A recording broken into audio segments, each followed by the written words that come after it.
본문 16절에 있는 대로 때를 따라 돕는 은혜를 중심으로 말씀을 상고하면서 하나님께서 주시는 은혜를 받고자 합니다. 그러므로 우리가 긍휼하심을 받고 때를 따라 돕는 은혜를 얻기 위하여 은혜의 보좌 앞에 담대히 나아갈 것이니라. 여러분, 하나님께서 우리를 위하여 예비하신 은혜가 얼마나 큰 것인가 하는 것을 우리가 다 그 넓이와 깊이와 높이와 길이를 안다면 우리가 이 땅에 사는 날 동안 결단코 염려하지 아니하고 담대함으로 살아갈 수 있을 것입니다. 그러나 우리가 이 세상에 있는 동안 우리의 연약과 아직도 남아있는 옛사람의 본성과 사단의 시험과 세상의 형편과 세상의 풍조 때문에 우리 하나님께서 우리를 위하여 예비하신 은혜가 잘 보이지 않고 마치 안개 낀 날 산이 가리워 보이지 않는 것처럼 보이지를 않습니다. 그러나 우리는 믿음의 눈을 들어 하나님의 주시는 은혜로 하나님의 말씀인 성경대로 그 자꾸 하나마다 우리를 향하신 아버지 하나님의 사랑과 애정과 간절한 은혜가 배어 있다는 사실을 믿어야 할 것입니다. 여러분, 사람들끼리 주고받는 말들, 그 어떤 말을 쓰더라도 그 말 속에 그 사람의 마음과 생각이 담겨져 있기는 한데 그 담겨져 있는 속 내용과 겉으로 드러난 말의 표현 사이에는 전혀 걸맞지 아니한 이런 경우들이 너무나 많습니다. 사랑한다 그러면서도 그 마음에 미움을 담아 그 말을 할 때가 있고, 축복한다 그러면서도 그 마음으로는 저주가 있는 경우가 있고, 이것이 바로 저와 여러분 인생이 가지고 있는 부패한 본성에서 나오는, 그 셈에서 나오는 악한 것인 것입니다. 그러나 하나님의 말씀은 절대로 그럴 리가 없습니다. 하나님의 말씀인 성경의 모든 진술은 겉과 속이 다르지 않습니다. 항상 미쁘신 하나님의 성품상 그러실 수가 없습니다. 하나님의 말씀인 성경을 믿으시기 바랍니다. 성경을 믿어야 합니다. 성경에 나오는 어떠한 거룩한 위협도 괜하게 한번 해보시는 말씀도 아니고, 성경에 나오는 모든 간절하신 사랑과 은혜의 약속도 빈 껍질이 아닌 것입니다. 그대로인 것입니다. 역사는 성경에 있는 대로 흘러왔습니다. 앞으로도 성경에 있는 대로 역사는 계속 흘러갈 것입니다. 우리가 이 사실을 얼마나 자주 잊는지, 저와 여러분이 얼마나 자주 이 사실을 잊고 생활하는지 모릅니다. 여러분, 우리의 좁은 시각, 육신의 생각으로 어떤 한 부면만 보면 하나님께서 통치하지 아니하시는 것 같고 성경대로 되지 않는 것처럼 보일 수도 있습니다. 어떤 무신론자가 말하는 것이 상당히 유력한 논증처럼 들릴 수도 있습니다. 하나님께서 살아계시면 어떻게 세상이 이럴 수 있는가? 악인이 횡행하여도 징벌이 없고 잘되게 면하고 의인이 군박을 당하고 그 억울한 일을 당하여도 원통한 것을 풀 데가 없는데 하나님이 살아계시다면 어찌 세상에 이럴 수가 있겠는가? 무신론자가 그런 말을 하였을 때 우리 성도들은 뭐라고 대답을 할 수 있겠습니까? 인간의 시각과 육신적인 생각에서 나오는 그것을 똑같이 육신적인 시각과 인간의 철학적인 논리나 어떤 사변을 가지고 맞대응해도 이겨낼 수가 없습니다. 그러나 믿음은 이깁니다. 믿음으로라야 이깁니다. 이미 전도서 기자를 통해서 하나님께서는 그 불만을 사람들이 가질 것을 내다보시고 이미 성경에 기록해 놓으셨어요. 악한 일에 징벌이 속히 실행되지 않으므로 인생들이 악을 행하기에 마음이 담대하도다. 죄인이 100번 악을 행하고도 장수하거니와 내가 정령이 하노니 하나님을 경외하여 그 앞에서 경외하는 자가 잘 될 것이라. 하나님을 경외하며 그 앞에서 경외하는 자가 잘 될 것을 믿으시기 바랍니다. 물론 우리 시각, 이 땅에서 사는 날 동안에 그 한계로 잘 되고 못 되는 것을 판단할 수가 없어요. 성경은 하나님의 말씀, 하나님께서는 성경에 영원한, 저와 여러분이 영원히 존재하는데 영원한 우리의 영혼의 그 존재와 또 그 영혼이 앞으로 살아갈 그 모든 것을 내다보시고 그렇게 말씀하신 것입니다. 신실한 하박국 선지자마저도 의문이 생길 때가 있었습니다. 유다 백성들 중에 악인의 세력을 잡고 행세하여도 그 눈앞에서 징치를 당하지 아니하고 잘 되기만 하고 온갖 포악을 행하여도 제할 그런 세력이 없이 악인들이 군림하고 있는 모습을 보면서 주께서는 눈이 정결하심으로 악을 참아보지 못하시며 패역을 참아보지 못하시거늘 어찌하여 괴율한 자들을 방관하시며 악인이 자기보다 의로운 사람을 삼키되 잠잠하시나이까. 하나님이 살아계셔도 하나님이 일일이 간섭하지 아니하고 통치하지 아니하시는 것처럼 그렇게 생각될 때도 있다는 말입니다. 그 질문에 대한 하나님의 답은, 하나님의 응답은 어떠하였습니까? 이 묵시는 정한 때가 있나니 그 종말이 속히 이르겠고 결코 거짓되지 아니하리라. 비록 더딜지라도 기다리라. 지체되지 않고 정령 응하리라. 의인은 믿음으로 말미암아 살리라. 여러분, 믿음으로 말미암아 살리라. 믿음으로 붙잡아야 됩니다. 시편 73편 기자는 악인들이 포악 속에 오히려 오만의 극치를 부려도 하나님이 없다고 하여도 온갖 악을 행하고 그 말로 마치 하늘에 두루다니며 자기들이 모든 걸 판단하는 것처럼 말해도 다 잘되고 번영해 나갑니다. 죽을 때에도 고통이 없다고 그랬어요. 그 모습을 예수님을, 하나님을 잘 믿는 사람이 보고 마음속에 시험이 들어왔어요. 나는 늘 하나님 앞에 정결하기를 애를 쓰고 믿음의 길로 늘 나가기를 원하지만 나는 아침마다 징책을 만나며 늘 하나님의 책망을 받으면서 이렇게 나가는데 도대체 어떻게 된 것인가? 이것이 정말 내가 잘하는 것인가? 이런 시험이 밀려 들어왔어요. 내가 악인의 형통함을 보고 오만한 자를 질시하였음이라고 고백을 합니다. 그러나 하나님께서는 그를 성소로 불러내시어 성소에 오게 하시고 하나님을 경외하고 말씀을 상고하고 기도할 때 그 영혼의 눈을 열어서 하나님 없는 악인들이 졸지에 망한다는 사실을 알려주시고 하나님을 경외하는 내가 영원한 영광의 소망을 가지고 있다는 것을 깨닫게 해 주셔서 그 입으로 이렇게 고백하게 하셨습니다. 그 시편 기자가 하나님의 은혜를 받고 고백을 합니다. 내가 이같이 우매무지하니 주의 앞에 짐승이 오나 내가 항상 주와 함께하니 주께서 내 오른손을 붙드셨나이다. 주의 교훈으로 나를 인도하시고 후에는 영광으로 나를 영접하시리니 땅만 바라보다 시험받은 그 사람이 하늘의 영광을 바라보고 영원한 영광을 내다보고 주의 교훈으로 나를 인도하시고 후에는 영광으로 나를 영접하시리. 하늘에서는 주 외에 누가 내게 있으리요 땅에서는 주밖에 나의 사모할 자 없나이다. 내 육체와 마음은 쇠잔하나 하나님은 내 마음의 반석이시오. 영원한 분기디시라. 대저 주를 멀리한 자는 망하리니 음자같이 주를 떠난 자를 주께서 다 멸하셨나이다. 하나님께 가까이함이 내게 복이라. 하나님께 가까이함이 내게 복이라. 그 모든 형편과 사정이 어떠하다 할지라도 일단 하나님께 가까이 하는 것이 내게 복이라는 신앙 고백을 다시 한번 새롭게 하도록 하나님 은혜를 주셨습니다. 내가 주 여호와를 나의 피난처로 삼아 주의 모든 행사를 전파하리라.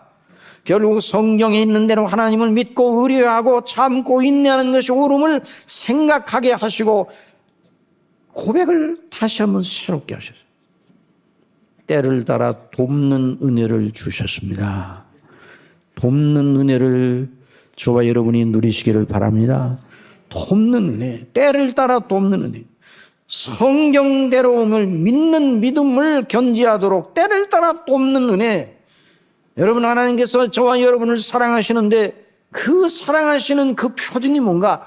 성경대로 믿어지게 하는 것이 하나님의 사랑의 표징입니다. 성경대로 예수님 믿고 구원받고 예수님 안에서 우리를 사랑하셨다는 그 말씀 그대로 믿고 성경대로 된다. 이걸 꼭 견지하고 나가도록 늘 우리의 심령 속의 은혜를 날마다 베풀어 주시는 바로 그것이 우리를 사랑하시는 하나님의 가장 확실한 증거인 것입니다. 인간적에는 우리 자신의 시각이나 우리의 경험이나 우리의 생각이나 우리의 처지나 어떤 경우 또 다른 사람들이 어떻게 이해하든지 오직 우리가 항상 붙잡아야 할 사실은 성경은 하나님의 말씀대로임을 믿어야 될 것입니다. 믿는 도리를 굳게 잡을지어다. 여기 시브리서 기자는 말하고 있어요. 그래서 참된 믿음은 성경대로 믿는. 다시 한번 말씀드리지만 성경은 종교를 위한 하나의 참고 도서가 아니라는 걸 알아야 됩니다. 다른 책들이 뭘 할지라도 성경이 그렇게 말하면 그대로 믿고 있어요. 이게 구원받을 만한 믿음이에요. 거듭난 믿음이에요. 거듭난 믿음.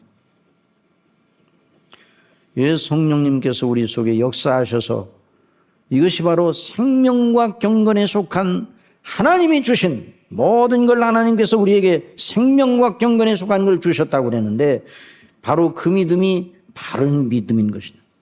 다시 한번 말씀드립니다. 여러 번 강조해도 지나치지 않습니다. 성경은 하나님의 말씀이고 성경대로 반드시 이루어집니다. 그러므로 누가 지혜로운 사람인가? 성경을 붙들고 사는 사람이 지혜로운 사람. 그래서 그 성경대로 살도록 하시는 하나님의 때를 따라 돕는 은혜를, 하나님이 여기 때를 따라 돕는 은혜는 바로 성경대로 살도록 때를 따라 필요할 때 주시는 은혜라는 말이에요. 그래서 긍휼하심을 받고 때를 따라 돕는 은혜를 얻기 위하여 은혜의 보좌 앞에 담대히 나아갈지니라. 담대히 나아가라고 했어요. 그래서 오늘 은혜의 보좌, 한번 따라합시다. 은혜의 보좌. 그리고 담대히 나아가는 것. 또 때를 따라 돕는 은혜의 그 중심이 무엇인가 하는 걸 이렇게 차례로 생각해 보기를 원합니다. 먼저 은혜의 보좌라 말씀했습니다. 은혜의 보좌 앞에 담대히 나아가라고 했어요.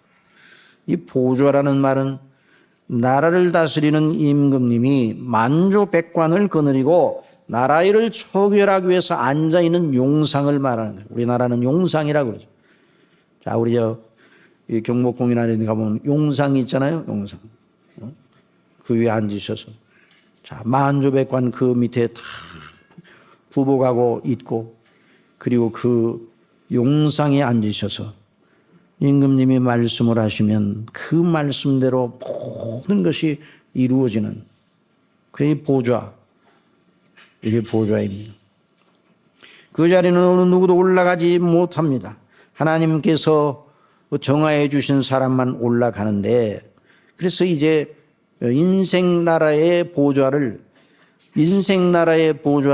빗대어서 하나님께서 보좌에 앉으셨다. 그러면 하나님은 영이시기 때문에 인생처럼 무슨 육체를 가지시고 물리적인 어떤 모양을 가지신 분이 아닙니다.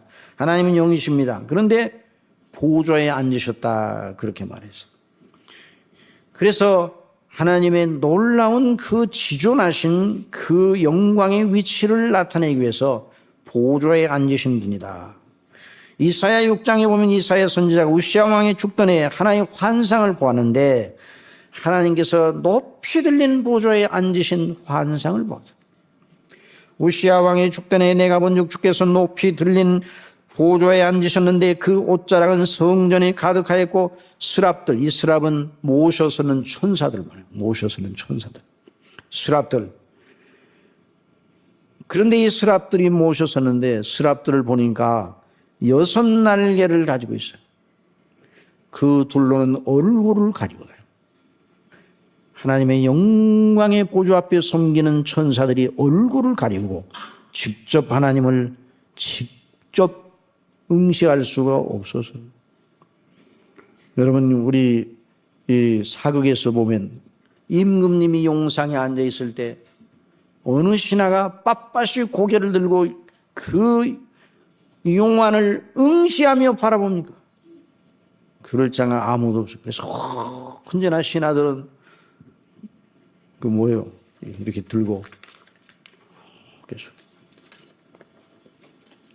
임금님을 높임과 함께 말씀은 하시면 말씀대로 복종하겠다는 자세. 그래서 이 천사들이 얼굴을 가리고 둘로는 발을 가리었다고 그래서 자기 몸 전체를 다 가렸다 이 말이에요. 겸비함과 그 앞에 겸비하게 그 앞에 모셔서 그 둘로는 날며 날았다. 그 말은 신속한 것을, 그 명령이 떨어지면 신속하게 그 명령을 준행할 그런 준비가 되어 있다는 것을 나타내는 것입니다. 이전에 임금님이 여봐라 걔 아무도 없느냐 그러면 대번에 예 마마 여기 있나이다 대령을 합니다. 그래서 이 영광의 보좌를 바라봤어요. 그 스랍들이 서로 노래를 부르는데 창화했다는 건 다 합창을 불러 서로 이 노래를 불렀어요. 오늘 성간에 하나님 앞에 찬미를 올린 것처럼 노래를 불렀어요. 뭐라고 노래를 부르는 거니? 거룩하다 거룩하다 만군의 여호와여 그 영광이 온 땅에 충만하도다. 그 보좌를 보고 이사야 선지는 절망하였습니다. 절망. 왜 절망하였는가? 영광의 보좌를 보고 입술이 부정한 백성 중에 거하면서 내가 여호와 하나님을 배웠으면 나는 망하게 되었다고. 그래서 하나님의 얼굴을 본 자는 죽는다고 그랬어요. 구약성경. 하나님의 영광의 보좌를 보고 그 앞에 자지러졌어요. 자기 자신이 얼마나 하나님 앞에 죄인인가를 알고 부들부들 떨게 되었어요. 오늘날 어떤 사람들이 무슨 입신을 했다고 하고 어디 하늘에 갔다 왔다고 하고 그런 얘기를 하는 사람들이 있는데 조심해야 됩니다. 하늘의 영광의 보좌에 아무나 들락날락 하는 데가 아닙니다. 하늘의 영광에. 그래서 사도 바울도 특별히 대표로 삼층천에 올라간 그런 놀라운 체험을 했지만 나라고 하지 아니하고 어떤 자가 14년 전에 몸 밖에 있었는지 몸 안에 있었는지 모르지만은 셋째 하늘에 올라가서 이룰 수 없는 말을 들었다고 했어요. 형연할 수 없는 그 하늘의 영광을 형연할 수 없는 말을 들었다고 그랬어요. 여러분 요한계시록에 나온 사도 요한이 요한계시록 4장에서 하나님의 영광의 그 하늘의 보좌를 바라봅니다. 그런데 이 계시를 받기 전에 사도 요한이 주의 날에 성령의 감동 받아서 영광의 주님을 뵙는 그런 놀라운 체험을 했는데 죽은 자처럼 되었다고 그랬어요. 자지러졌다고 그랬어요. 자기를 가누고 설 수가 없었어요. 그 영광 앞에 자기는 너무나 미약하고 부족하기 때문에. 여러분, 저와 여러분이 지금 하나님의 보좌를 향하여 우리 아버지께 경배를 드리고 있습니다. 아버지께서 저와 여러분의 경배를 받으시는 줄 믿으시기 바랍니다.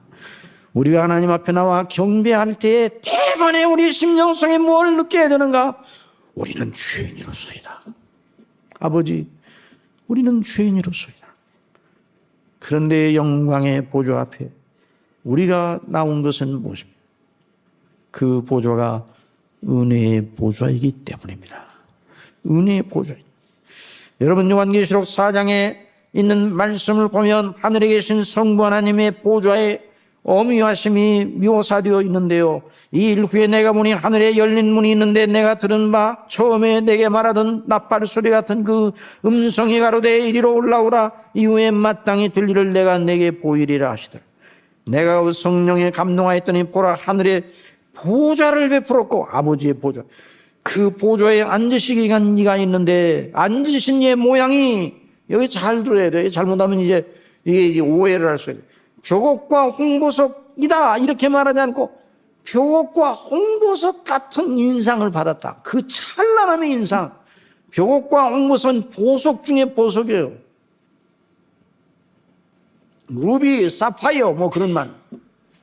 또 무지개가 있어 보좌에 둘리는데 그 모양이 녹보석 같더라. 내가 봄에 보좌에 앉으신 이의 오른손에 책이 있으니 안팎으로 썼고 7 인으로 봉하였더라고요. 하나님의 오른손에 있는 책, 안팎 가득 써 있는 그 책은 뭔가 하나님의 통치의 백성이며 통치 백성. 하나님의 정하신 뜻과 계획이 다 안팎으로 수록되어 있어요. 하나님께서 그 놀라운 통치의 백성을 가지고 창조를 하셨고 통치를 하셨어요. 뜻대로. 그 뜻대로 지존하신 분의 영광을 나타내는 뜻이 그 책 속에 빼곡하게 적혀있어요. 저와 여러분이 이 땅에 태어나서 살아가는 이 모든 것도 그 책 속에 기록된 대로입니다. 저와 여러분이 이 땅에 태어났다가 살다가 가는 그 모든 것도 그 책에 기록된 대로입니다. 자, 여러분 이 말씀을, 이 진리를 알게 되면 우리가 사는 것이 무의미합니까? 가치가 있습니까? 가치가 있는 거예요. 무의미한 그냥 어쩌다가 나왔다가 어쩌다 살다가 어쩌다 죽는다 그러면 인생이 뭐예요? 그러니까 하나님을 알지 못하면 허무주의에 빠질 수밖에 없어요. 어려운 일을 만나게 되면 도저히 의미를 찾을 수가 없어요. 막다른 골목에 딱 다다르게 되면 그 골목 앞에, 그 벽 앞에 의미를 발견하지 못하고, 그러나 사랑하시는 여러분, 저와 여러분이 정말 예수님을 믿고 하나님의 자녀라면 막다른 절벽 앞에 서도 우리는 절대로 절망해서는 안 됩니다. 하나님의 은혜의 보좌에 계신 그분이 우리의 아버지 되시기 때문입니다. 은혜의 보좌에서 때를 따라 돕는 은혜를 주시기 때문에 막다른 골목에 섰으면 막다른 골목에 필요한 은혜를 주실 줄 믿으시기 바랍니다. 이게 바로 때를 따라 돕는 은혜. 그래 히브리 그리스도인들이 예수 그리스도를 믿는다고 구박하고, 그래서 여러 가지 많은 위협을 받고 삶이 너무너무 어려워서 야 이거 그만두고 옛날 유대교로 돌아가야 되겠다 이런 마음에 큰 시험이 왔을 때 이 말씀을 주신 거예요. 때를 따라 돕는 은혜를 얻기 위하여 은혜의 보좌 앞에 담대히 나아갈지어다. 믿는 도리를 굳게 잡을지어다. 지존자의 권위와 영광을 나타내시며 그 보좌에 앉아 계신 그분, 그 보좌는 심판의 보좌도 됩니다. 그래서 우리는 통치의 보좌도 되고 심판의 보좌도 되는 것입니다. 그래서 요한계시록 20장에 보면 내가 크고 신 보좌와 그 위에 앉으신 자를 보니 땅과 하늘이 그 앞에서 피하여 간데 없더라. 내가 보니 죽은 자들이 물은 대소하고 그 보좌 앞에 섰는데 책들이 펴 있고 또 다른 책이 펴졌으니 곧 생명책이라. 죽은 자들이 자기 행위를 따라 책들에 기록된 대로 심판을 받으니, 바다가 그 가운데서 죽은 자를 내어주고 사망과 음부도 그 가운데 죽은 자들을 내어주매 각 사람이 자기의 행위대로 심판을 받는, 사망과 음부도 불못에 던지우니 이것이 곧 둘째 사망 곧 불못이라. 누구든지 생명책에 기록되지 못한 자는 불못에 던지우리라. 여러분 이걸 알고 살아야 돼요. 이걸 항상 우리가 잃어버리지 말아야 돼요. 이걸 자주 잃어버리고요. 하나님의 통치의 보좌, 섭리의 보좌, 심판의 보좌. 그 보좌는 심판의 보좌도 되고 통치의 보좌도 됩니다.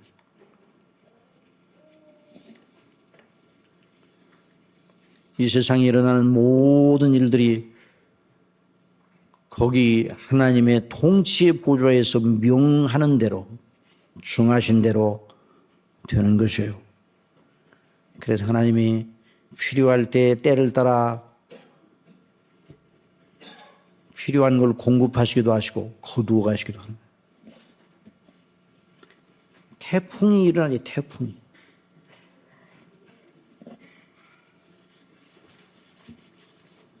사람들은 태풍이 일어나고 있다. 태풍의 진로가 어떤 방향으로 갈 것 같다. 이 정도밖에는 모릅니다. 왜 태풍이 일어나는지 모릅니다. 그러나 하나님은 아십니다. 왜? 하나님이 일으키시기 때문입니다. 시편 104편 기자는 이렇게 말했습니다. 여호와여, 주의 하신 일이 어찌 그리 많은지요. 주께서 지혜로 저희를 다 지으셨으니 주의 부요가 땅에 가득하니이다. 저기 크고 넓은 바다가 있고 그 속에 동물 곧 대소생물이 무수하나이다. 이 시편 기자를 통해서 성령께서 그 물속에 사는 그 생물들에 대한 생각을 가지게 하셨어요. 그래서 성령께서 그 물속에 사는 그 물고기들, 바닷속에 사는 그 많은 그 생물들, 동물들, 선축이 거기 다니면 배가 거기 바다에, 주의 지으신 악어가 그 속에서 노나이다. 물속에. 이것들이 다 주께서 때를 따라 식물, 먹을 것을 주시기를 기다린다. 고래가, 큰 고래. 이 몸집이 너무너무 큰 고래. 여러분, 고래가 몸집이 커지기를 바랬겠어요? 하나님이 그렇게 만들어 놓으셨지.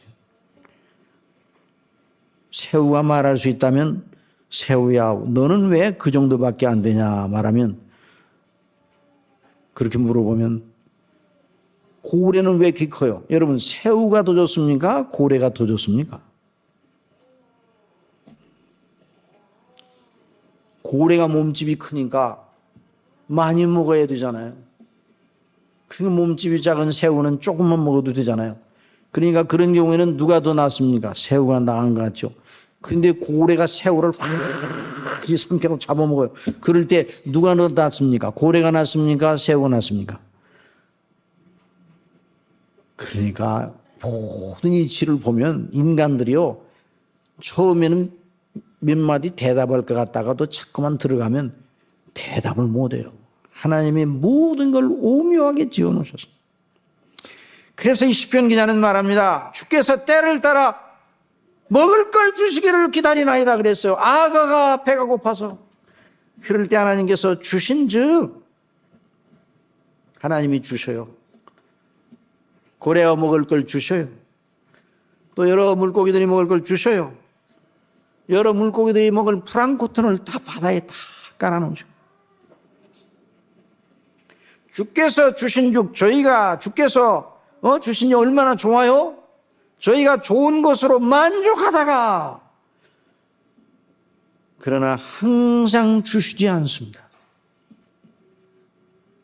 때를 정하여 모든 걸 다스리시는 하나님께서 낯을 숨기신즉 저희가 떨고, 주께서 저희 호흡을 취하신즉 저희가 죽어 본 흙으로 돌아가나이다.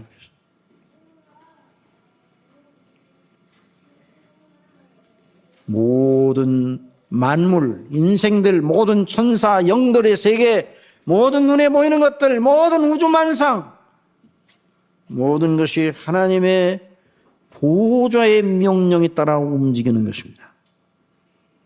또 자기 주의를 지키지 아니하고 자기 처소를 떠난 천사들을 큰 날의 심판까지 영원한 결박으로 가두셨으며, 이는 무사람을 심판하사 모든 경건치 않은 자의 경건치 않게 행한 모든 경건치 않은 일과 또 경건치 않은 죄인의 주께 거스려 한 모든 강팍한 말을 인하여 저희를 정죄하려 하심이라. 심판의 엄중성을 말씀하고 계십니다.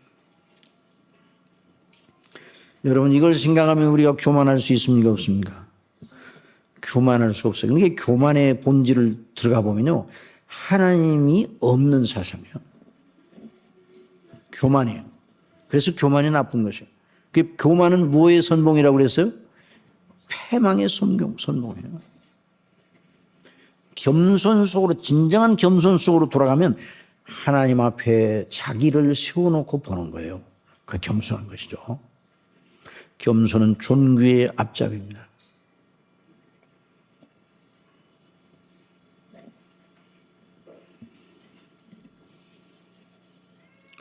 이 하나님을 알지 못하면 죽은 인생. 이 하나님을 알지 못하면 모든 삶의 가치가 이 땅에 있는 것만으로 국한되어 생각합니다. 하나님을 알지 못하니까. 그러나 하나님을 알면 우리의 생각이 어디로 올라갑니까? 하늘로 올라갑니다. 하늘로. 하늘에 계신 우리 아버지. 하늘에서 주의 누가 내게 있사오리까? 하늘에서 주의 누가 나를 영접하시려 기다리시겠습니까? 이 땅에 사모할 자 주밖에 없나이다. 대번에 믿음의 눈을 뜨게 돼요. 그리고 대번에 믿음의 눈을 뜨면 이 땅의 세월뿐만 아니라 영원한 것이 우리 앞에 뻗어 있다는 것을 알게 되는 것입니다. 그러나 믿음으로 하지 않으면 대번의 생각이 땅으로 떨어져요. 여러분, 저와 여러분이 믿음으로 행할 때는 참 거룩하고 고상한 모습을 보입니다. 하나님의 자녀답다 그러면. 여러분, 믿음으로 하지 아니할 때는 힘이 누추해지는 거예요. 어찌 그리 부끄러운지. 여러분, 다윗이 믿음으로 행할 때는 다윗은 성군이요, 다윗은 아주 정말 믿음의 사람이다. 나의 힘이 되신 여호와여, 내가 주를 사랑하나이다. 그 시를 외치며 하나님 앞에 영광을 돌렸을 때에 다윗의 그 모습은 너무나도 영광스러운 모습이었습니다. 그러나 다윗이 시험을 받아서 육신적인 생각에 빠져들었을 때 툭 떨어져서 그 모습이 어찌 그리 누추하고 더럽고 가증하고 악한지 하나님이 이렇게 말씀해요. 다윗을 괘씸히 여기셨다고요. 이 말은 하나님이 아주 가증하게 여기셨다는 말이에요. 아주 더러운 노물로 여기셨다는 말이에요.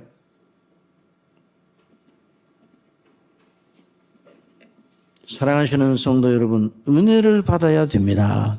은혜를 안 받으면 그렇게 되는 거예요.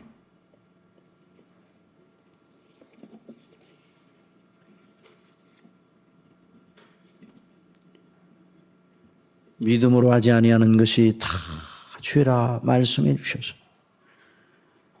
믿음으로 하려면 은혜의 능력을 의존해야 됩니다. 은혜 받지 않고 믿음 생활을 잘할 수 있습니까? 은혜 받지 않고 믿음의 힘을 낼 수 있습니까? 그건 불가능한 거예요.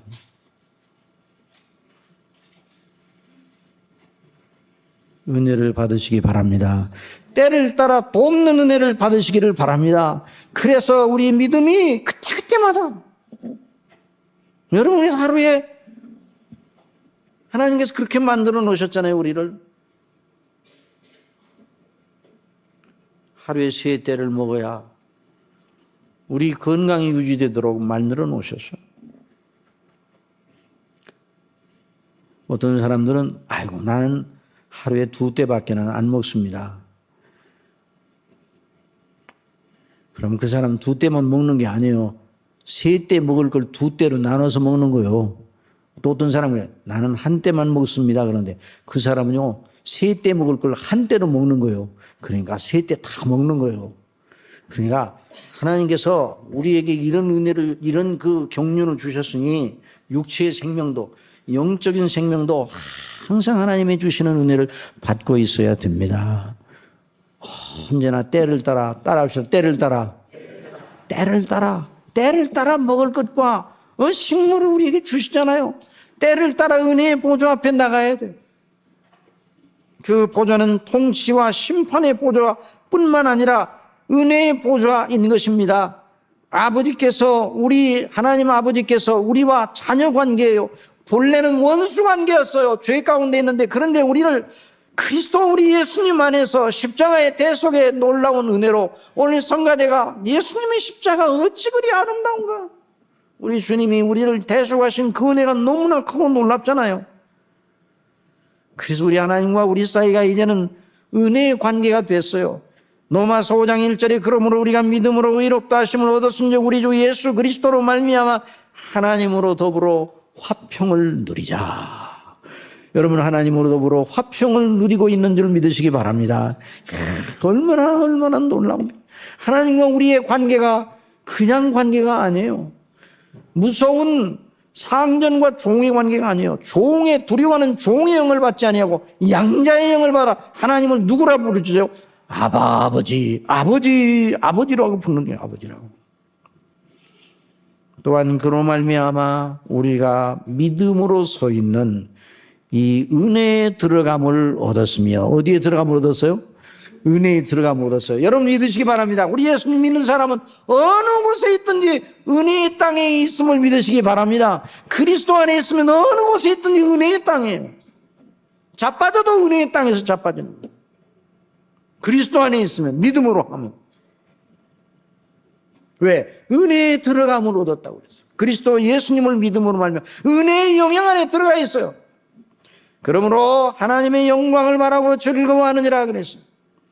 저와 여러분은 하나님과의 특별한 관계 속에 있습니다. 그러므로 은혜 안에 있기 때문에 환난 중에도 즐거워한다. 환난을 즐거워할 사람이 누가 있겠습니까? 고통을 즐거워할 사람이 누가 있겠습니까? 고생하는 것을 즐겨하는 사람이 누가 있겠습니까? 그렇지만은 어떤 섭리 속에 환난이 주어지고 그 가운데 있다 할지라도 그리스도 안에 있으면 은혜 가운데 있으니 그 환난이 그 사람을 부서뜨리고 그 사람을 못 쓰고 망가지게 만들지 아니하고 그 사람을 연단하는 쪽으로 인내를 주고, 그래서 환난은 인내는 뭘 이루어요? 연단은 소망을 이루는 줄 알면이라. 여러분, 이게 그리스도인이에요. 그래서 그리스도인들을 파서뜨리려고 사단이 무슨 내를 많이 썼는데, 옛날 저 핍박시대에 그리스도인들을 잡아서 죽이고 없애버리려고 했지만 없애졌습니까?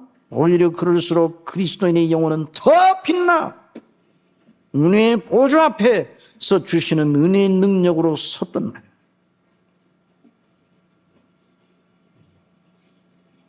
여러분, 하나님과 우리 사이의 관계가 아버지와 자녀의 관계라뇨. 여러분, 아버지와 자녀의 관계는 이 땅에 우리가 태어나서 사는 날 동안, 지상에 있는 동안, 여러분, 아버지와 자녀의 관계는 정말 놀라운 관계잖아요. 인간의 모든 관계 중에, 남편과 아내의 관계, 아버지와 자녀의 관계, 부모와 자녀의 관계, 하나님이 그런 밴드로 다 인생의 역사가 흘러가도록 하셨어요. 그런데 아버지가 자녀에 대해서 가지는 그 마음은, 부모가 자녀에 대해서 가지는 마음은 아무리 파도 마르지 아니한 샘처럼, 퍼내도 샘처럼 그게 나와요. 그런데 자녀는 부모를 생각하려면 발동을 항상 걸어야 돼. 우리 중심교회에 계신 자녀들은 그렇지 않겠지만 발동을 걸어요. 발동을. 우리도 이 땅에 있을 때 하나님 우리를 향하여 은혜, 그냥 우리를 향한 사랑이 넘쳐요. 그래서 너무너무 하나님 우리를 사랑하셔서 스바냐 쌤은 우리를 보실 때 너무나 보시는 것이 너무너무 우리를 볼 때 너무너무 사랑스러워. 그래서 성경에 보면 우리를 사랑하신다는 말씀이 너무너무 많잖아요. 샘솟듯. 그런데 우리는 이 땅에 있으면서 우리 아버지를 사랑하는 그 사랑은 어떻게 해야 되는가? 발동을 걸어야 돼요. 발동을. 믿음으로 성령님을 의지해야 돼요. 육체의 생각을 하면 안 올라가요. 이게 안 올라가게 돼 있는 것입니다. 그래서 우리가 이제 그리스도 예수님 안에서, 예수님 안에서 하나님께서 우리를 어떻게 사랑하셨는지, 자, 요한일서 3장 1절에는 말씀 봅시다. 보라, 아버지께서 어떠한 사랑을 우리에게 주사 하나님의 자녀라 일컬음을 얻게 하시는고. 어떠한 사랑을 주셨습니까? 당신의 아들 우리 주 예수님을 이 땅에 우리를 구원하시러 보내셔서 대속의 제물로 주셨어요. 여러분, 정말 이걸 생각하면 생각할수록 영원한 우리의 생각의 주제예요. 숙고의 테마예요. 생각하면 생각할수록.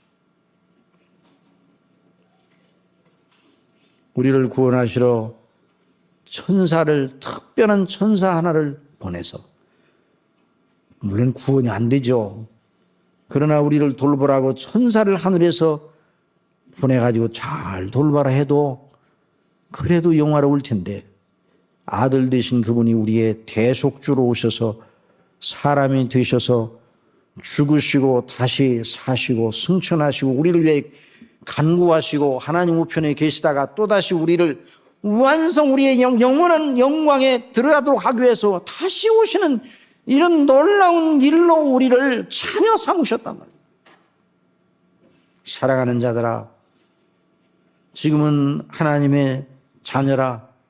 장래에 나타낼 것은 아직 나타나지 않았으나 지금은 자녀의 신분을 얻어서 장래에 나타날 그것을 현실적으로 누리지는 못하지만, 그러나 그때가 올 것이다. 그가 나타내시면 우리가 그와 같은 줄을 아는 것은 그의 계신 그대로 볼 것을 인함이니, 주를 향하여 이 소망을 가진 자마다 그의 깨끗하심과 같이 자기를 깨끗하게 하느니라. 여러분, 은혜는 뭔가 다시 한번, 은혜는 우리가 생각하기에 좋은 것이 아니에요. 하나님이 우리를 보실 때 우리 영혼과 영원한 우리의 행복을 위해 기념하고 필요한 것이에요. 그것을 그리스도 예수님의 피로써 사셨습니다. 그리고 그 피로써 사놓으신 그것을 우리에게 때를 따라 공급해 주시는 거예요. 이미 우리를 그리스도 안에 의롭다 하시고 그 은혜로 특별하게, 특별하네. 믿지 않는 사람도 이 세상에 일반 은혜는 받고 있어요.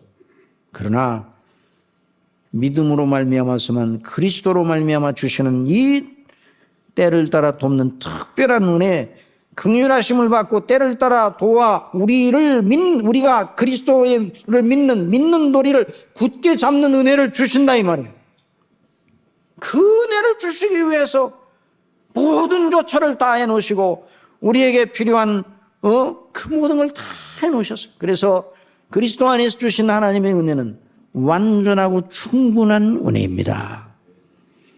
성령님께서 우리 속에 와 계시면 그리스도의 것을 가지고, 진리의 성령이 오시면 그가 너희를 모든 진리 가운데로 인도하시리니 그가 자유로 말하지 않고 오직 듣는 것을 말하시며 장래일을 너희에게 알리시리라. 그가 내 영광을 나타내리니, 우리 주님이 구속하신 그 효력을 가지고 나타내셔서 우리에게 적용하신다고 말씀해 주시죠. 물은 아버지께 있는 건 다 내 것이라. 그러므로 내가 말하기를 그가 내 것을 가지고 너희에게 알리리라 하니, 아버지의 것을 가지고 주님의 것으로 오셔서 우리 속에 내주하시는 분이 성령님이세요. 그래서 우리 마음을 자꾸만 우리 마음을 믿음으로 나가도록, 믿음이 떨어지지 않도록 주장해 주시는 거예요. 그래서 믿음 견지하도록 해 주시는 거예요. 그래서 주님과 우리 사이의 관계는 생명의 이 놀라운 관계예요.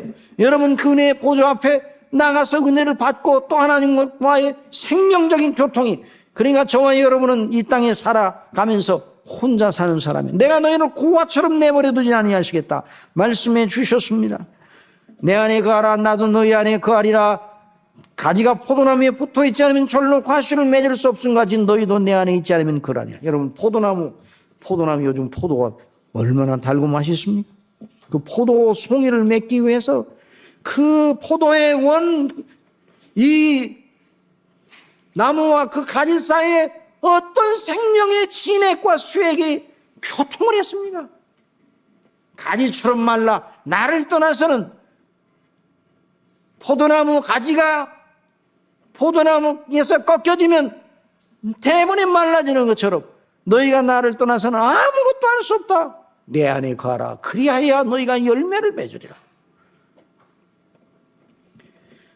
정말 저와 여러분의 관계를, 우리 하나님과 우리와의 관계를 그리스도 안에서 어떤 인생의 말로도 충분하게 나타낼 수가 없는 것입니다. 그래서 우리 속에 계신 성령께서 말로 할 수 없는 탄식으로 우리를 위하여 간구하시며 우리를 가르쳐 주시는 겁니다. 그래서 성령께서 가르치지 않으시면 믿음 생활을 할 수가 없어요. 왜? 우리가 믿는 이 믿음의 세계는 너무 높은 세계이기 때문에, 너무 영화로운 세계이기 때문에 성령님께서 우리 속에 가르쳐 주에 기름 붓지 않으시면 도저히 믿음이 생길 수가 없어요. 머리로 이렇게 하고, 이제 우리 논리로 이러므로 하나님이 계시고 이러므로 예수님이 하나님의 아들인가? 따져나가려고 하면 대번에 가다가 멈춰버리고 말아요. 철학자들이 얼마나 하나님의 존재에 대해서 규명해 내려고 애를 썼는 줄 아십니까? 모든 만물을 보면은 절대 다 창조주가 계셔야 한다는 논리에는 거기까지는 갔어요. 그런데 그분이 누구냐에 대해서는 몰랐어요. 그래서 헬라 철학이 가장 발달한 헬라의 가장 우상숭배, 거짓된 신화가 많아서 철학자들이 그렇게 많이 나왔는데도 불구하고, 그러니까 안 되는 거예요. 성령께서 우리 속에 와 계셔서 그 믿음의 세계, 믿음의 주 되신 주님을 믿도록 하시는 이 지각에 뛰어난 역사를 하셔야 비로소 우리의 영혼이 열려서 예수님을 믿을 논리가 우리 속에 형성이 되는 겁니다. 이게 놀라운 하나님의 비밀이에요. 그래서 자기 지혜로 모르는 거예요. 그러니까 은혜를 받아야 돼요. 은혜를 받아야 돼요. 자기 머리로 알아요? 응? 어떤 사람이 공부를 통해 가지고 책을 읽어 가지고 혼자 공부해 가지고 이치로 따져서 믿는 사람이 누가 있어요? 없다 이 말이에요. 아무도 없었어요. 그러나 어린아이 같은 사람이라도, 세상 지식은 별로 없더라도 하나님의 놀라운 은혜를 받아서 성령님으로 역사하시면 안 믿어질 수가 없는 거예요. 안 믿어질 수가 없는 거예요. 그거 설명해보라 그러면 설명 못해요. 그런데 예수님이 하나님의 아들인 줄 믿느냐? 믿죠. 어떻게 믿느냐? 믿어요. 어떻게 믿느냐? 그래서 설명을 할 수는 없지만, 예수님이 하나님의 아들이고, 그 사람이 이렇게 말할 거예요. 성경에 써 있던데요? 성경에 써 있다고 다 믿냐? 성경에 써 있는 건 하나님의 말씀 아니에요? 안 믿는 사람이 이상하단 말이에요. 성령님의 역사로 말미암아 된 일이에요. 그래서 늘 은혜를 의지하는, 이 성령님의 역사를 부릴 듯 하시는 은혜를 오늘도 주시는데, 은혜의 보좌 앞에 나간 늘 하나님 앞에 하나님께 영광을 돌리고 하나님께 주시는 은혜를 사모하고 말씀을 사모하고 우리 속에 역사하시는 성령님을 의지하려고 할 때 이 놀라운 은혜가 우리 속에 역사해서 믿음으로 이기는 사람이 되게 하신다는 말입니다. 여러분 믿으시기 바랍니다. 여기 보면 담대히, 그래서 담대히 나가라. 어떻게 나가라고요? 여러분, 자녀들이 아버지 앞에 담대히 나갑니까? 나가지 않습니까? 나가죠. 네? 엄마 아빠를 부를 때 담대히 나가는 거예요. 그런데 우리 인생이 하나님 앞에 어떻게 담대히 나갑니까? 담대히 못 나가요. 그러나 어떨 때만 나가는가? 예수님의 구속의 은혜를 힘입고 나가는 겁니다. 당당히 예수님 앞에 나갈 수 있는 거예요. 우리가 이럴 경우에 있어, 우리가 연약하여 실족하여 넘어지게 되면 무슨 낯으로 하나님을 배울까 두려워지고, 기도하기도 어려워지고 담대함이 없어지게 됩니다. 사단이 와가서 찬소를 합니다. 그럴 때 믿음이 작용해야 되는데요. 여러분, 하나님의 은혜의 보좌 앞에 궁극적으로 나가는 것이 하나님의 기뻐하시는 뜻이라는 걸 믿으시기 바랍니다. 연약하게 넘어져 실족했더라도 하나님의 은혜의 보좌 앞에 나가 우리의 잘못을 아뢰고 나가서 하나님께 주시는 은혜로 새롭게 되기를 바라야 됩니다. 그게 원하지. 여러분, 부모님들이 말이에요. 어린아이들이 자기 부모님들이 싫어하는 것을 했다 그러면 엄마나 아빠 눈을 바라봅니까? 안 맞추려고 그러죠? 실실, 눈을 돌리고 뭐 말하려고 해도 잘하면 피하고 그러는데, 그럼 분명히 문제가 있습니다. 그런데 그랬다고 그 자녀가 아이고 엄마 아빠한테 잘못해서 나는 엄마 아빠하고 그 앞에 내 서기가 무서우니까 안 되겠구나. 그래 내가 오늘 집을 나가야 되겠다. 그래 집을 나가 보세요. 그러면 엄마 아빠가 참 의로운 우리 자녀 두었다 그러겠습니까? 그때부터 엄마 아빠는 처음에는 들어오기만 해봐라 내가 혼을 내겠다 생각해서 회초리를 끌어놓고 초달을 해야겠다. 그런데 들어와야 초달을 하지. 안 들어온다. 저녁 8시가 돼도 9시가 되고 안 들어온다. 그럼 어떻게 돼요? 그 막대기를 어떻게 합니까? 집어 던지고 어떻게 해요? 얘가 어디 갔는가? 온 사방을 찾고 이제는 누가 더 급해요? 부모가. 여러분 자녀를 잃어버린 적이 있었습니까? 없었죠? 그 잃어버린 적이 있는 사람한테 한번 물어보세요. 그러면 그 마음이 어떤가? 얼마나 마음이 타는 거예요. 그게 부모의 마음 아니에요? 마찬가지로 우리 하나님 아버지께서도 우리가 연약해서 넘어졌다고 해서 잘못했다고 해서 아이고 나 같은 사람은 어떻게 하나님 앞에 못 나가. 나는 절대로 못 나가. 그러면 하나님께서 야 의롭다 야 나 그러겠냐고요. 절대로 그렇지 않아요. 베드로와 가룟 유다 사이의 차이가 바로 그것이었어요. 가룟 유다가 자기 잘못했다는 걸 알았어요. 내가 잘못한 일을 했구나. 의로운 자를 내가 팔았구나. 그럼 어떻게 해야 돼요? 그 주님 앞에 무릎을 꿇고 내가 죄인입니다. 나는 이 정도밖에 안 됩니다. 용서해 주세요. 그렇게 했어야 되는데 나가서 자결해버리고 말았어요. 너무나도 안 되게 믿음이 없었기 때문에. 그러나 베드로는 파렴치하게 예수님을 부인할 뿐만 아니라 저주까지 했는데 자기 살라고 그것도 예수님 죽는 데까지 따라간다고 하고 그렇게 했는데 그 입에 침이 마르기도 전에 그날 저녁 몇 시간 뒤에 예수님을 3번 부인해서 우리 예수님 말씀하셨는데 너 다 굴기 전에 3번 부인해. 그 말을 베드로가 들을 때 말이야 베드로 마음속에 어떤 마음이었는지 여러분 아시겠습니까? 아이고 예수님 내 마음을 그렇게 모르신다고. 이들을 다 예수님을 버릴 줄 알아. 이들은 이 제자들은 다 버리자. 나는 결코 버리지 않겠습니다. 우리 예수님이 오늘 저녁 네가 다 굴기 전에 3번 나를 부인하리라.